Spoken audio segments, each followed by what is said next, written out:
welcome to this month's episode of Picture of Health. I'm your host, Lauren Lengyel. Did you know that heart disease is the #1 cause of death in the United States? According to the American Heart Association, cardiovascular diseases claim more lives each year than all forms of cancer combined. You can't change your age, your gender, or your genes, but there are many things you can do to reduce your chances of getting heart disease. Today we have two experts from Lakeland Regional Health Medical Center here to talk to us about how you can keep your heart healthy. Let's welcome Kara Bailey and Dr. Avinash Khanna to the studio. Hello. Hi. Thank you guys so much for being here. I am, talking with you before the show. I'm very excited to talk with you because you're very knowledgeable about your field. So, Kara, let's start with you. Why don't you tell me a little bit about what you do and share with me your title, because I'm not even going to try to figure out what it is. Thank you. I'm a clinical nurse specialist, a board-certified clinical nurse specialist for Lakeland Regional Health for the cardiac units, and then I'm a certified chest pain coordinator. So tell me a little bit about this certified chest pain coordinator. That means that I do the chest pain accreditation for the hospital. So every 3 years we go through an accreditation process to be an accredited chest pain center through the ACC, the American College of Cardiology. And what does it mean to be a chest pain center? It truly means that we take evidence-based guidelines that are out there already for us through the ACC and the AHA, and we put them into practice. It definitely increases outcomes for patients that we serve. Fantastic. And Dr. Khanna, you are an interventional cardiologist. I am. Is that right? What is an interventional cardiologist? This is not a term I've ever heard before, which doesn't say much. Well, that's okay. So in order to be a cardiologist, one has to go through 6 years of training after medical school, which includes 3 years of cardiology fellowship. And some of us move on to do another year or two to become an interventional cardiologist. What that means, besides being able to practice preventive cardiology and prescribing medications, we can also do invasive interventions, which could be opening your blocked arteries with stents in your heart, in your legs, or maybe even now replacing heart valves through the groins. So those are things we can do in addition to general cardiology, which is preventive and medical treatment. So is it accurate to say that it is more intensive than general cardiology, and it will sort of save someone from having to have their chest cracked open in some cases? Somewhat, because I don't want to downplay what general cardiologists do, which is a lot, because general cardiologists do a lot of preventive medicine and avoiding invasive procedures, which I do. There's so much disease here that general cardiologists can help in preventing people get to the point where they need my services. But a lot of procedures, when they are needed, can be done through the wrist or the groin, which can prevent your chest from being cracked open. And those procedures are increasing in number, what was considered all surgical disease can now often be treated by an interventional cardiologist, at times working in conjunction with a cardiac surgeon. Okay, this may seem like a silly question, but some people don't understand why it's important that you keep your heart healthy. So why is it, in your opinions, both of you, so important to keep this particular heart healthy? So I'll take this one. So essentially, I may be a little biased, but in my opinion, the heart's the most important organ in your body. A little bit of bias there, but it really supplies blood to every portion of your body. So if your heart is weak, then you will suffer from your ability to do your daily activities, things that you enjoy doing, walking, golfing, swimming. If you don't have blood flow to those organs, you cannot do anything. A weak heart can cause fatigue, you being tired, short of breath, chest pain. You may have so many symptoms that will limit your ability to pretty much enjoy life. And I think keeping your heart healthy decreases your risk for heart attacks. It also decreases your risk for strokes and any vascular disease that could occur. So that's really that's the crux of it. Like, this isn't just, oh, I can eat what I want, I can do what I want. a whole litany of things that could go wrong if this organ and this life force isn't really taken care of. Yeah. What are some different types of heart disease? So the most common heart condition pretty much now anywhere in the world is coronary artery disease, which means having blockages in the blood flow supplying the heart, which is most often coming from bad diet or bad genetics or having other risk factors such as diabetes, high blood pressure, high cholesterol. Essentially what that means is you have a blockage to the blood flow in your heart, and then your heart can get weak, you can have a heart attack. But there are other but other important diseases that are often prevalent in society, and including, especially as people get older. So the other common diseases that we encounter are arrhythmias or irregular heartbeats, which can put you at risk for having a stroke and make you pass out. You can have trouble with your heart valves that can cause decreased blood flow, and it can cause symptoms of shortness of breath, heart failure, and fatigue. And then you can have heart failure, weak heart, from reasons such as blockages in your heart, but also other various reasons which cardiologists can look into and treat. So you mentioned a few of the symptoms that kind of go along with that, but how would someone know that, hey, I probably need to get to a doctor and have this looked at? Like, what are some of the early symptoms that might be Yeah. Kara, you want to take that? Yeah. Sure. I think, heart attack symptoms, I think everybody sees the classic on TV thing, the gentleman grabs his chest and falls to the floor. But that's actually not, true in all cases. Men and women can present differently. People that are diabetic can present differently. But some of the most common symptoms are, of course, chest pain. Early onset chest pain with exertion. So maybe they're out golfing, maybe they're mowing their yard, they're exerting themselves. The shortness of breath that he referred to, just from lack of oxygen getting to the muscle. Fatigue, women have a very classic symptom sometimes of fatigue. And we sort of joke about that, because what woman do you know that's not fatigued, that's maybe a mother or taking care of an older parent or younger grandchildren. Arm pain, neck pain, nausea, vomiting, sweating, or what we refer to as diaphoresis. Those are some of the most common symptoms. As you're saying all those things, I'm thinking to myself, I think I'm having a heart attack right now. But those symptoms are very real in that situation. But like you said, for some women, those are pretty daily occurrences. Yeah, I would just step in and make one comment. So a lot of times when we ask people, do you have chest pain? They may say no. I don't really have chest pain. And so you may not check mark that box. But often people may just have chest discomfort, and maybe we don't sometimes phrase the question right. And so any sort of chest discomfort, which people may not perceive as pain, but maybe just an annoying feeling, heartburn, achiness, dullness in the chest, those can also be symptoms of heart disease. It doesn't really have to be a lot of pain, because everyone is different. Right. You mentioned that there were some different symptoms for people with other issues, such as diabetes. What would be some of the symptoms with someone who is diabetic?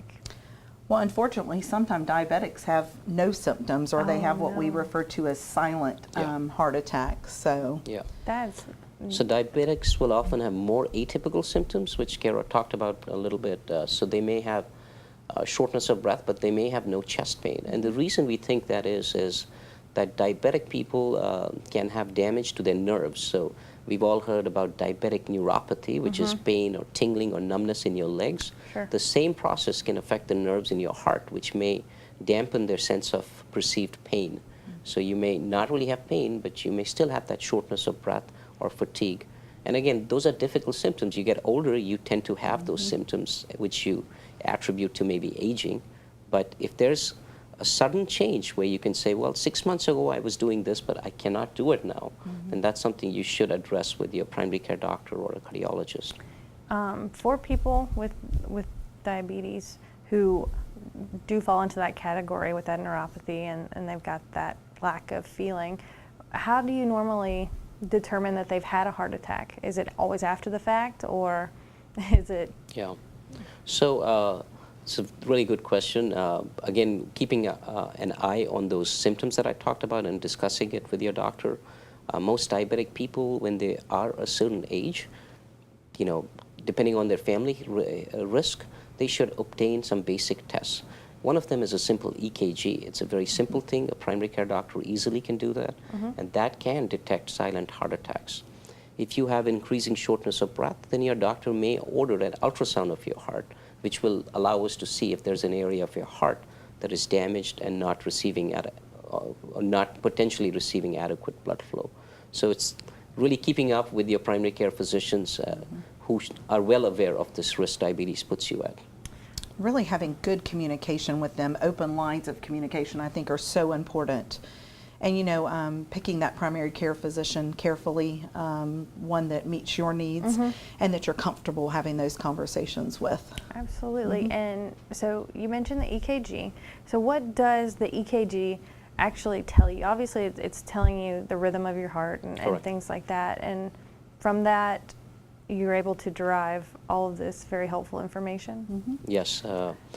In fact, when we take our cardiology board examinations, we have a separate EKG examination, and you actually have to pass that separately to become board certified. And just briefly, what we look at EKG, we can see the rhythm, we can see if you have had old damage to your heart, we can see if certain portions of your heart are enlarged, we can see if your heart's beating too fast, too slow, we can see if you have extra conducting pathways in your heart, which may put you at risk for arrhythmias. When we actually read these EKGs in our board examinations, we usually are looking at 12 different things on one EKG. So there's a lot we can gauge from an EKG. And it takes less than a minute to do. That's probably not something a lot of people realize when they're Getting having an EKG EKG done. Right. And if you have an EKG that shows acute changes, so maybe you called EMS for chest pain, and they do an EKG and there is telltale acute changes, that's when you can get early intervention by Dr. Khanna and his group. Okay. Well, we have to take a break now. But when we come back, we're going to talk more about that. But make sure to stay tuned to find out more about heart health with Cara Bailey and Dr. Avinash Khanna.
Green spaces are natural areas that make our cities and towns better.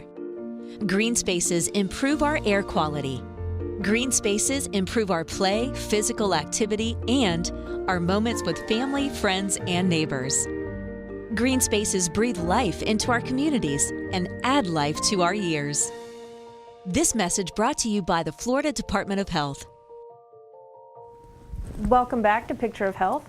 In case you're just tuning in, I'm in the studio today with Kara Bailey and Dr. Avinash Khanna from Lakeland Regional Health Medical Center. We're learning all about heart disease and ways which we can take action, prevent it, and have a happy life. Okay, so right before the break, we were talking about EKGs, and I wanted to stop you because I wanted to go a little bit more into if an EKG is showing some sort of acute problem. Event. Mm-hmm. Yes, excuse me. That's okay. So what happens at that point? So depending on how you enter into our facility, you can either come in as a direct walk-in through our emergency department. So let's back up. If you're having an acute problem, you're going to the hospital. Well, the key to that is that, we would prefer that you call 911. Right. Right. Less than 50% of all of our chest pain patients that come into Lakeland Regional Health call 911. Okay. And the important piece of that is that our EMS system here in Polk County is excellent at what they do. They've had specialized training to recognize these acute events and these changes on the EKGs. And so if they respond to you and they find that you do have those changes on the EKGs and that you're having an acute heart attack, we are fortunate enough that they can activate our team. So Dr. Khanna and his team in the cath lab, if it's 2 o'clock in the morning, he gets a page at the same time the patient is coming in via EMS. So that really focuses on decreasing the overall time that you could potentially have damage to your heart muscle. So I'm just gonna paint a picture real quick. So middle of the night, 2 a.m., wake up, got chest pains. Call 911, paramedics come out. They're not gonna take me to the hospital unless there's something wrong with me. Hook me up to the EKG and they're like, oh, this is what's going on. They call your team, they call Lakeland Regional in this case, and say, hey, I've got an acute cardiac patient and we're coming in. And then your team is dispatched and they arrive within 30 minutes. We send out a single page to our team. So Dr. Khanna and his team get that page all at the same time. And so even though they have 30 minutes to respond to the hospital, they're coming in at the same time the ambulance is coming in with the patient. Wow. So that's a real big focus and a way of decreasing that time that you're having damage to your heart. Yeah. So routinely, when we hear about a patient like this, by the time the first page or the first contact with medical personnel happens, and by the time we open up the closed artery with a balloon or a stent, it's less than 60 minutes it's done. And often it's done within 30 to 45 minutes depending on many circumstances. But the goal is to get it done as fast as we can, because time is muscle in the heart. The quicker you get, you're going to save more of the heart muscle. So if it's an acute episode, Yes. does that directly describe what's happening, that the artery is closing, or is there something else that could be happening in the heart that would cause it to be classified as acute? No, there are many things. That acute just means something that's happening now, suddenly. Okay. But what we're talking about is specifically having a heart attack where your artery is closed off completely, which will give us a very specific look on that EKG, and which is what will activate this whole system. Okay. And this is something Kara has worked on for years, and I mean, our chest pain center with Kara and Dr. John Canto, who's kind of the head of our chest pain center, they've built this team, which when we first started, we were taking 2 hours to get to patients. And then our goal was 90 minutes, which is the national goal. And now we've quickly moved to less than 60 minutes, which is a very high standard throughout the nation. So, Fantastic. yeah. And so what causes someone to get to this point? So some things we just cannot predict. Unfortunately, half of the heart attacks that happen, almost half, we can't predict. You may have bad genes. You may have a certain kind of cholesterol that's bad for you. You may have bad, a bad situation in your life that can cause this in a relatively healthy person. But then a lot of them we can predict or we can prevent. And those are people who have the standard risk factors. Again, we keep talking about this. Diabetes is the biggest one. High blood pressure, high cholesterol, prior history of stroke or vascular disease, which means poor circulation anywhere in your body, doubles the risk of you having a heart attack. Of course, getting older is not a modifiable risk. Right. And you mentioned about gender. I guess it's not modifiable, but I'm not really sure these days what's modifiable or not. But really, males tend to get it a little earlier than females. But females get it as much these days. So not taking care of yourself will play a big role if your diabetes and blood pressure isn't well controlled. How much of that is attributed to diet? So that's a large amount. It truly is. We know that obesity is definitely an epidemic, and in Polk County, it's a huge epidemic. Diabetes also. We are probably some of the highest numbers in the state of Florida for diabetes. And as he talked about the modifiable versus non-modifiable risk factors, there's some things you cannot change, is that family history and everything. But truly keeping diet, American Heart Association says that you don't eat more than 2,300 milligrams of sodium a day, which really affects your blood pressure. That you focus on your saturated fats and not having more than a certain percentage of those in your diet every day. Truly keeping that good cholesterol high and that bad cholesterol low. But that requires going to the physician every year, getting checkups, getting your cholesterol tested. You can even come to screening events that we can check those for you and at least point you in the right direction to a physician that can address those more intensely for you. So it's really about taking care of the body and doing the things that you can control. You can control what you put into your body. You can control sleep. You can manage stress different ways. Absolutely. And then you can keep those appointments with your doctors to monitor your health throughout the year. So the only thing I would say on diet is that it's, we see these people saying, well, 30 days we lose this much weight, we'll go on this crash diet. Even when I'm driving, I'll see these billboards promoting weight loss in 3 months, guaranteed weight loss, and so forth. But those are not things that work long term. This is really a mindset change for a lifestyle habit for all your life. You want to do something that's individualized to you. There are certain general principles about diet, as she mentioned. Don't eat too much fat, don't eat too much red meat, bake your meats such as white meat, chicken, fish, eat more fruits and vegetables and so forth. But it has to be individualized to what's acceptable to that person. Anytime patients ask me, well, there's no way I'm not eating steak or pasta, I don't want you to do that. You can cheat every now and then. It's okay to do it. But you need to find something that'll work for you long term, which means having those things you really like every now and then, but not having them all the time. moderation. It's all about moderation. Absolutely. So what else, how is your heart health going to affect the rest of your body? If you've got poor heart health, what are some of the other areas that could also be affected? So, so the most common disease, as I mentioned, is having blockages in the heart. People who have blockages in the heart, because of the same disease process, can have blockages in different other portions of your body, which means you could have blockages in your leg, arteries to your legs, and that can cause poor circulation. So you may have cramping and pain in your legs when you walk, and that's called PVD, peripheral vascular disease. If your heart gets weaker, as we talked about earlier, you will have shortness of breath. You'll have lack of ability to do things. And then in the worst case scenarios, if your heart becomes very weak, you will have what's called multi-organ failure, which means many organs in your body depend on the heart to supply blood flow to it. So your kidneys will start failing, your liver will start failing. And obviously that's not a path we want to go. We want to stop this before that happens. Absolutely. Yeah. Not fun. No, you guys do a lot of great work. So what other tips are there that we can give our viewers to really take care of their heart as best they can? I think there's some key interventions.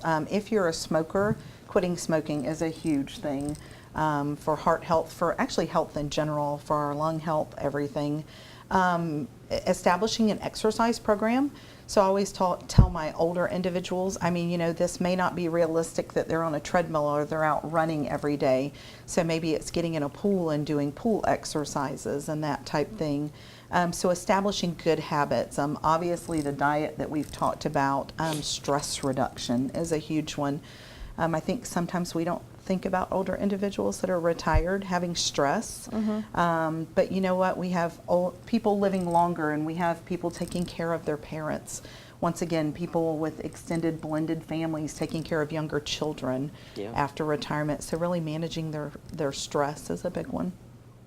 And I'd say about, I just kind of go back to the diet. So it's very important to just think about, it's important not to ingest much more than you're going to burn. So I'll give you an example. One of the things I think that's most easily controllable is what you drink and what you snack on. So that's what I tell my patients. So let's say you have a can of Coke and 2 cookies. So that's 600 to 800 calories that you've taken in. Well, you're going to need to be on a treadmill for a couple of hours, walking pretty fast to get rid of those 200 calories. So cut down on your sodas, drinks, iced tea, juices. All of them have a lot of sugar. Almost all snacks are bad. So you have to choose snacks like almonds, pistachios, and things like that that are not fried, not full of salt. Just these things will make a big difference. Patients lose weight because of their diet, not because of exercise. Exercise is very good for your overall well-being, but it's much easier to lose weight by curtailing your diet. Do you have any resources if people want more information about heart disease, tips, prevention, etc.? Where can we send them? I usually send my patients, one of the biggest sites is, if they're online, going to heart.org. So that's the American Heart Association website. Anything and everything that you can ask about heart health is on there. Blood pressure, diet guidelines, stuff that'll help them individualize their plan. I also mentioned the Mayo Clinic website, so that's mayoclinic.org. It's a wonderful resource. And then obviously people can go to our website, mylrh.org, are some good resources. Yeah, we have a Healthy Heart digital publication that we do routinely, which has a lot of tips.